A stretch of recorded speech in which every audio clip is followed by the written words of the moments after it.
Hi students, how are you today? Okay, I will be you find in this morning. Oke, kita akan melanjutkan pembelajaran kita, belajar bahasa Inggris untuk materi kelas 6. Kita akan masuk pada unit 15 about healthy. Tetapi dalam materi unit 15 ini ada 3 materi yang harus kita pelajari, yaitu yang pertama about expressing symptoms. Number 2 is expressing sympathy. Number 3 is conversation. Baik, kita akan masuk dalam materi yang pertama dan kedua about expressing. What the meaning is expressing? Expressing is ungkapan yang keluar dari dalam hati kita, dari dalam pikiran kita.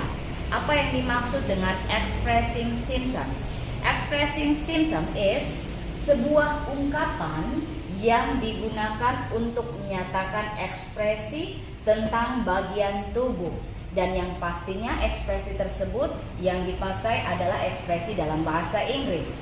Kemudian apa yang dimaksud dengan expressing sympathy? Expressing sympathy yaitu sebuah ungkapan dalam bahasa Inggris yang digunakan untuk mengungkapkan perasaan iba atau turut prihatin atas hal-hal yang tidak menyenangkan yang terjadi pada orang lain. Seperti kita simpati kepada orang lain, orang yang susah atau yang sedang mengalami kesulitan.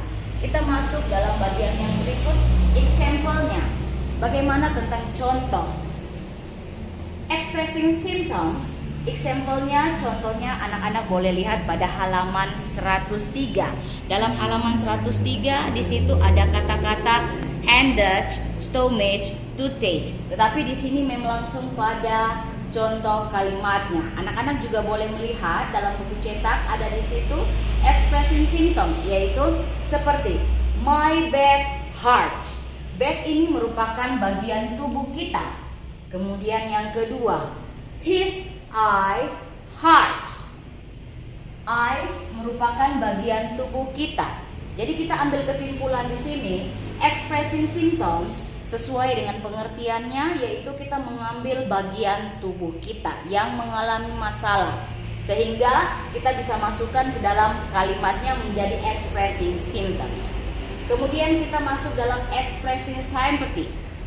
Expressing sympathy kita bisa lihat dalam contoh kalimatnya sesuai dengan pengertiannya, yaitu simpati. Bagaimana kita merasa simpatik, bagaimana kita merasa iba terhadap seseorang yang sedang mengalami kesulitan, seseorang yang sedang mengalami masalah. Dan di sini Mem sudah membuatkan kalimat contoh kalimatnya. I will miss him or her. Dia sangat rindu kepada seseorang di mana mungkin orangnya sudah pergi atau sudah meninggal. Kemudian bagian kedua, I'm sorry for your loss. Dia mengungkapkan isi hatinya. Kemudian yang ketiga, this must be so hard for you. Nomor 3 juga sama, dia mengungkapkan isi hatinya.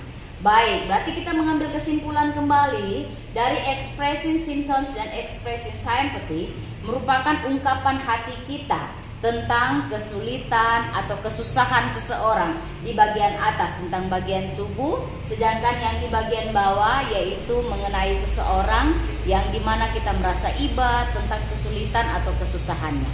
Oke, kita melanjutkan kembali pada bagian ketiga, yaitu conversation.